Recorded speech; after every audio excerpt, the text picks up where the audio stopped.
about Ananda Lewis, the MTV VJ that was like literally pretty much like a cultural icon.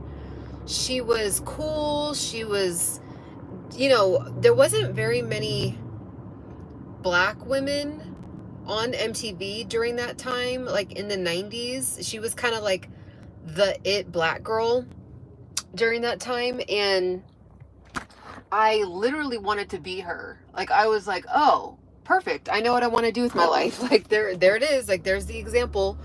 I thought she was literally the most coolest human on the planet. And just in every aspect, she was just like charismatic and fun and like, just like, I don't know, just all the things. Like, you guys know who she is. So I was watching her sister talk about the end of Ananda Lewis's life. And if you don't know who she is, just look her up. Type in Ananda, Ananda, Ananda Lewis. And she was an MTV VJ. And she would, do like a lot of interviews with a lot of the popular artists at that time. And I was just looking at her videos because I never really went on her, excuse me, I never really went on her Instagram, but it, of course, with her passing, it provoked me to kind of, really like dive into her Instagram. And I was just looking at all of her posts, and she was just so like full of life still, like all the way up until she passed away. She was full of life. You would have looked at her and the perception would have been on the outside that she was a very healthy woman. And she ended up, I believe don't quote me on this, but I believe she started out getting breast cancer. And I believe that it might have spread to the rest of her body. Not really 100% sure on that, but I believe it started out with her finding out she had breast cancer. And she had talked about how she never wanted to get breast exams because she was not, she didn't really want to get the radiation, the x-rays because of radiation. And, kind of like looking back, she was very verbal about the fact that she really probably should have gotten those breast exams and she could have caught it earlier. So nonetheless, I mean, her path is her path, and God's plan is always better and greater than any of us would ever understand. But when I look at her page, I'm like, gosh, she was only 52 years old. She was like a very vibrant, radiant, beautiful woman in her 50s. I mean, she could have passed like she was in her early 40s. I mean, she was, just very, very vibrant and really lived like a holistic lifestyle. And so it just got me thinking of like, you look at someone like that and you see them really like just still adding so much value to the planet, right? Posting about healthy stuff, still being active in her career. And then for her to have it sounds like she had been battling this for like a while now, for probably at least over 6 or 7 years, probably a little longer. So she had been battling it for a while, but again, she was still working. She was still adding value to the world. She was still being a light in the world. And so it just got me thinking of like how much we just don't realize that time is a ticking. Time is going by. You really don't know when your time is.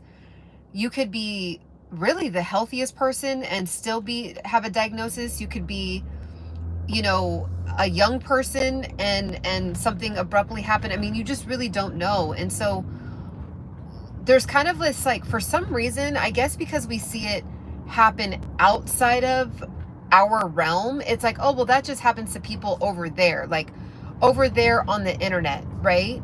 But Ananda probably hit 35 years old and was like, oh, perfect, I'm just getting started. And, now she's gone at 52. And, she, when you looked at her trajectory, you would have assumed that she was going to be someone that really was an advocate for living a very healthy lifestyle, a very active lifestyle in her 50s, 60s, and 70s. And she passed away at 52. And so I just want to, use Ananda Lewis. Like, really, if you type in Ananda Lewis sister, the sister will pop up. I believe it was an Entertainment Tonight interview. It was a really, really, like, very, very touching interview with the sister. Very eloquently expressed interview of, kind of like her journey. And, I just feel like a lot of us are, I don't know what it is, but it's almost like, it seems like a lot of us have to get kicked in the butt or like fall on our face or, have something detrimental happening to our life before we finally wake up and it's like, okay, yeah, her passing, Hallie, her passing, it was just so like, it wasn't sudden because I remember her announcing that she had breast cancer like a few, some years ago. But like, she kind of, the way that her behavior was, you would have assumed that she would have beat it, right?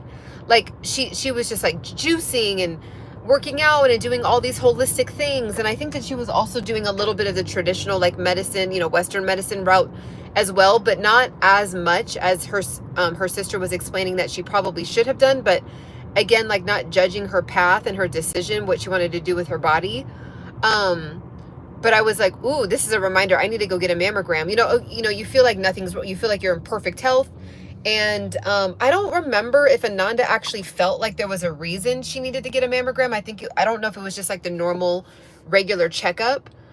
But yeah, she ended up finding she had cancer. And it just reminds me of like how much we just take so much for granted. Even me, I was like, okay, like her passing, it kicked me into gear even more. I was like, okay, I have some business things I want to get, I have a launch, I have some other things I'm working on, and just get after it, right? Because you really just don't know. And the excuse of like, I'll do it tomorrow, or I'll see you later, or let me just watch a movie tonight and I'll do it this weekend. And it's kind of like we just keep pushing out these like dreams and ideals and we don't ever embody it, right? And so, I just want to remind all of us, like with her legacy, it seemed like once she found out that she had breast cancer, she kicked it up even more into gear about like advocating for health and lifestyle and wellness and all that. And,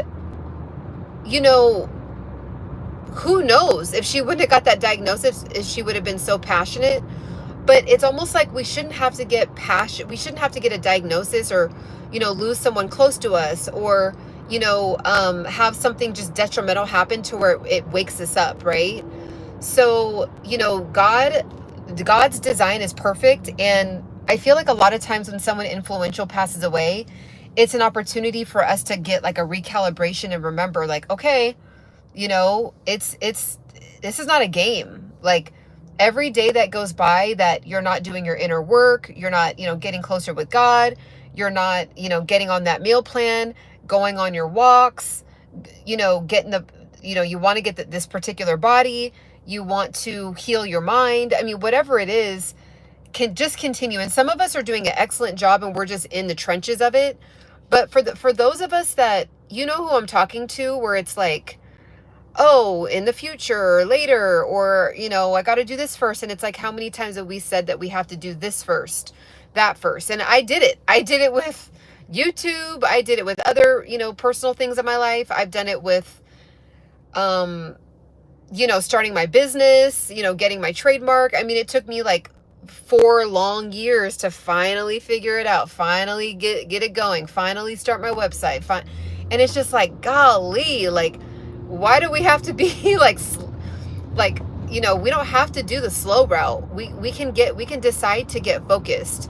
So some of us need to start doing some purging, some cutting out, anything that's not serving you is literally stealing from your now, stealing from your present. So it's got to go, because again, you just don't know when you're going to get the news, the news you never wanted to hear, or, And again, 52 is young. I mean, people are comfortably living well into their 90s, comfortably. Like, it is very, very common now. It is no longer rare to hear about someone living into their 90s. So when you think of 52, it's kind of like being in your late 30s. Like, and when you compare it to like 100 years ago.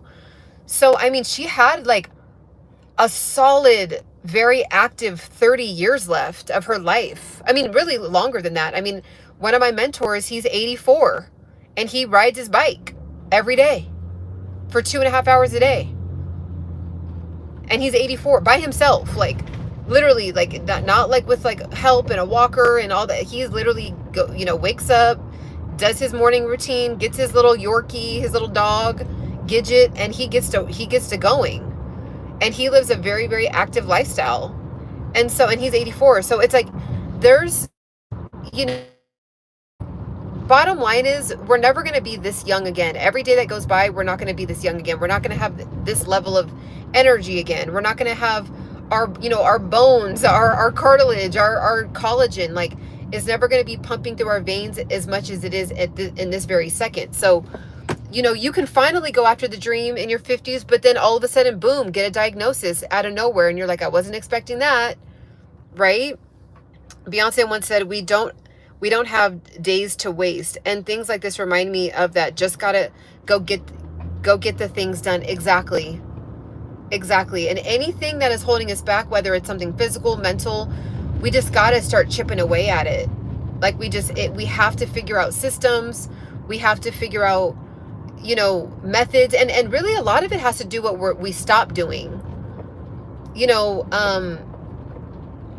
you don't have a routine with your chores, clean, with your cleanliness, do you feel like you're always like behind on like cleaning your house or something, right? And you're like, I always feel like I'm cleaning the house. It's like, well, you should really have like a schedule to where it's like you're not cleaning the house all the time, right? Or cleaning it a certain way, or maybe you need to purge some things, right? So, things could be eating up your time that you don't even realize. We already know scrolling on the social media, I think, will forever be a constant conversation between humans. The fact that social media is such a huge deterrent from all of us doing a lot. And it's such a double-edged sword, because it's like, on one end, it's like, it's how we connect, and it's how we're, selling courses and building communities virtually and all that, right? But then on the other end, it zaps our energy. It some of us get lost in the deep abyss of scrolling, the doom scrolling, right? So it's like perfecting, whatever that is for you. And more, guys, with Instagram, I really like my Instagram, but like, I'm getting, every day that goes by, I'm getting less and less attached to it, because at the end of the day, it's really just like a vlog. And it's fun to post on there, but like, I'm really more active on here and on TikTok. And I'm even more active on Threads than I am Instagram at this point, because I'm more so into like exchanging actual value. And so it's fun to like look up ideas, and then it's fun to give ideas, right? I don't really care to like post like when I'm cute and like all that stuff. So I just think at the end of the day, you got to do what's really, really analyze your life. Take a really good day, this year, as a suggestion. If you're like, well, how do I even start? You start by starting. And there's been a couple of times, I probably do this every quarter, where I just take an entire day out, and the entire day I don't do zero social media, zero posting, and I will just go and write and sit like at the beach, or sit at the park, or sit at like a cafe for the entire like 12 hours that I'm awake, or 14 hours, whatever. And I'll just do like a kind of like a quarterly like analysis, like, okay, what's serving me, what's not, what people are serving me, what relationships are serving me, how am I showing up in relationships, whether they're family, friendships, whatever. And just really doing like a calibration on your life. And what I can learn from Ananda's path is that it seemed like she was very, very particular, and she had very excellent boundaries. From what her sister was saying about her, that she was like, because she kind of fell off from what it looks like on the outside, she fell off the scene. But her sister was like very clear. It was like, well, it wasn't that she necessarily took a back seat on entertainment. She just became very picky. And thank God she did, because look at her, like, she ended up going to be with God at 52 years old, but it sounds like she was very, very intentional with her last decade of her life. I believe she had one son, and I guess she was homeschooled her son, so she was pouring all of her potent energy into her son. And and she would take jobs, but they were very particular. And so she was just very, very serious about where she was going to spread her energy or share her energy. And I think that's, very telling, because even though, it, from our perspective, we're like, oh man, 52 is young, like to not be on this planet. But her last 10 years could have been more potent and deep, because she was way more intentional. She kind of knew that maybe that the end was potentially coming sooner. So she was more locked in on like what was the most important things. What does she want to accomplish with the last years of her life? What is her legacy that she wants to leave? And you can tell, like, by the way that people are talking about her, it's just beautiful. And so, who knows? I mean, God's design, it's like it's perfect. I mean, she could have really left a long lasting legacy in the way that she touched people's lives, because she knew she was passing, right? So, and for us, where we're kind of like, we're healthy overall, to God be the glory on that continues. We're kind of just like, we feel like we have time, or maybe we're complacent, or we're comfortable. And it's like, you can get the news of the shocking news of a lifetime at any moment. Yes, I saw something where she was kind of saying she enjoyed life and was at peace with her life. Yes. Yeah, like I had also seen her say in an interview that she purposely stopped doing the treatments. Like, she was just like, I'm not going to fight this anymore. And she kind of just like, came to this place, like you said, Holly, like of just peace. And I'm just like, wow, because she kind of knew the end was going to happen probably sooner than expected, than would, like the normal average 80-year life expectancy, because she knew that was going to get potentially chopped down by 30 years, which it did. It sounds like she just was very like deeply in the moment with like whatever she was doing. And it's like, we should be living like that, not knowing that we're going to have a diagnosis. So, it's just kind of a reminder, kind of a wake-up call, that there's just no, even with me, like right now, I'm like, okay, I'm really making sure, I'm just kind of like, my hot topic right now is me, giving away that free webinar of what I did. And, I'm like, oh, I already talked about it. And I'm like, no, I'm alive. I got blood pumping through my veins. I got time. I got about 20 minutes. Hey, let me hop on an audio call with everybody. And it's just like kind of like taking advantage of like all these little moments that we kind of, throw away. Like, I could have just put on the Diddy trial right now. And I was like, no, like, I don't need to watch the Diddy trial. I can do something of value. So, I was like, let me just kind of do a reminder for myself, and a reminder for the squad, for the community, for the village, that, let's continue to keep going. And another thing is, ask for help. Ask for help. I don't know who needs to hear that, but like, it's okay to ask for help. It's okay to seek out wise counsel. It's okay to just like admit that you have too much on your plate. I had to do that at the beginning of this year. I was like, I have too much on my plate. And in one end, it's like, it's a blessing to have all this like excitement and creativity and all that. But like, at the end of the day, like, something's got to go. And so I shaved off like a couple different projects that I was a part of. Not having to do with the internet. But I cut back, and I've seen the fruit of that. Right. And so I think that, sometimes just asking for help, or just kind of being honest with yourself and saying, you know what, I gotta let this go. Or maybe you might need to step back from a few people that are draining your energy, calling you when they get off work. Hey girl, what you doing? So guess what happened? And they just drain you out, right? With the gossip, with the repetitive banter of like complaining, right? Or maybe you could be that person. Maybe in your free time you complain a lot, right? Like, so maybe we need to do some inner work on that, right? Righteous says Ciana could be cast for the documentary of Ananda. Oh my God, I would love that. I literally wanted to, I'm not kidding. I was like, oh, like that there it is. I'm like 10 years younger than her, or I think I'm like 13 years younger than her. And I was like, oh, perfect. When she's done, I'll take that job. Like, I was like, there it is, you know? I loved her, I mean, I didn't know her, but I should say I admired her, not like loved her. I admired her a lot. I mean, you know, from afar, I guess you could kind of lightly say that, but you guys know what I mean, right? Like, I really just admired her all the way around. Like, she was cool. She was like, she was flirty. She was like up to date. She was hip.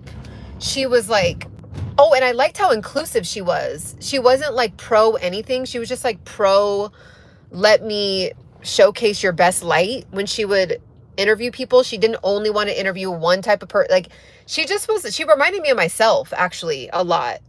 And I definitely aspired to like be like her. So yeah, you know what's so crazy, you guys? Okay, get this.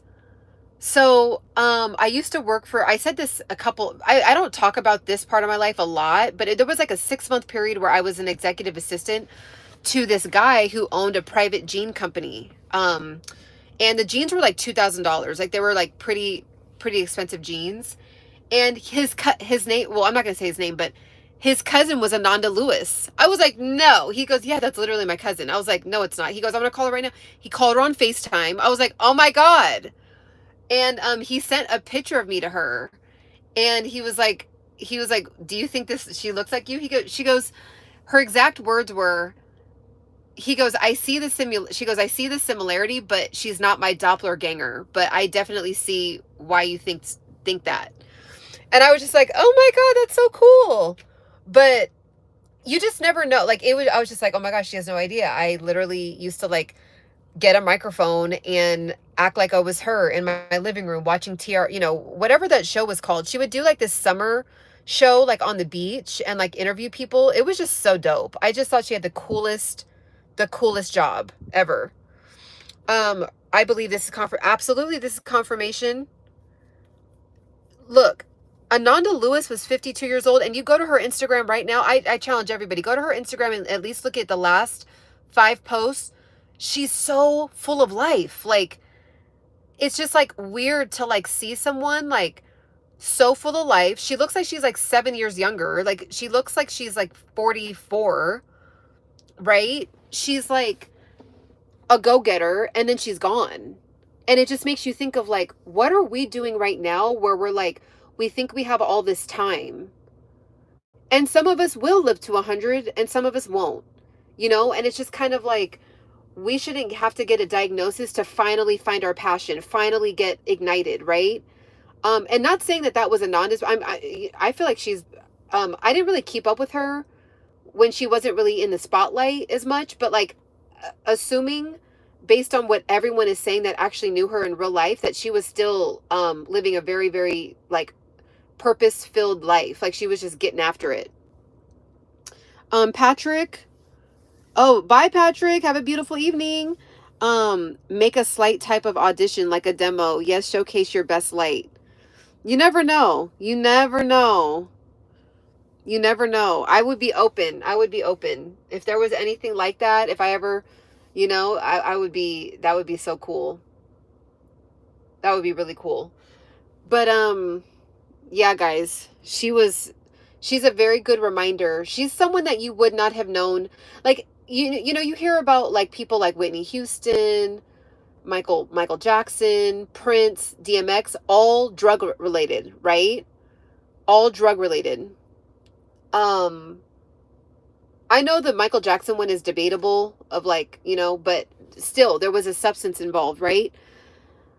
Ananda was like living her life as a very like healthy, holistic woman, and then boom, gets a diagnosis. So it's just kind of a wake-up call, you know what I mean? So I'll hold you accountable, challenge your progress, okay? You know, I have to, I first of all, I'm very flattered that you would even suggest that I put in a video. I would have to pray on it first. I'd have to pray on it. I'd have to see. I have a lot of momentum going on with what I got going on right now, but you never know. I mean, God might be like, put something in my path. So, but I'd have to sit and pray on it. What beauty brands does she work with? Was she aligned with? You know, I don't know what brands. I didn't really dig into her content like that, but the videos that I did see, she was always like talking about that, encouraging juicing. She would talk about encouraging, you know, kind of like the difference between different carbs. Like it was more like teaching. I never really, I'm sure she has a ton of videos like where she was pushing a brand, but and I'm sure brands like did have her and would have wanted her as like the face of some brands, but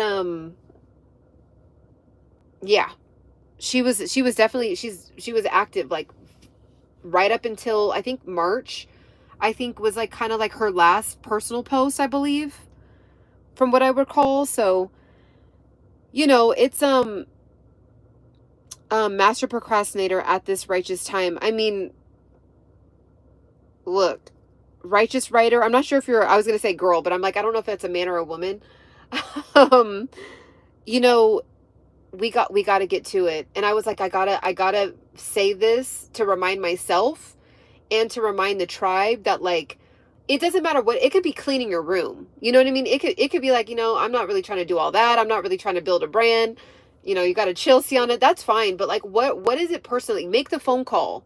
You know, is there a relationship in your life that's like not good right now? Whether it's with a parent, a brother, a sister, you know, do you need to make a phone call? Do you need to, you know, go to the doctor? Like whatever it is where you're like, I'll do that later. I'll do that later. Like why are we feeling like we have later gator? Like, because we actually really don't. Like we really just have this exact moment.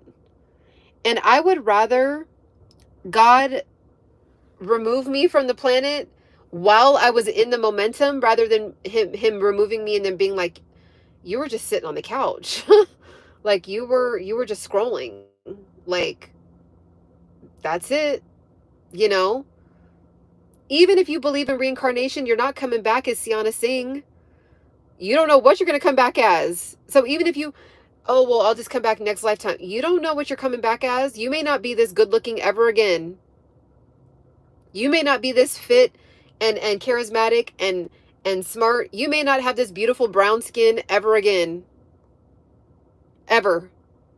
Okay? So like, you don't know what you're coming back as. So right now, you literally only do have technically one, whether no matter what angle you look at it, you only have one life to live as who you are right now in this form. So we gotta get to it. I never heard anyone say that about reincarnation. So smart. There's nothing this iteration of you is exactly.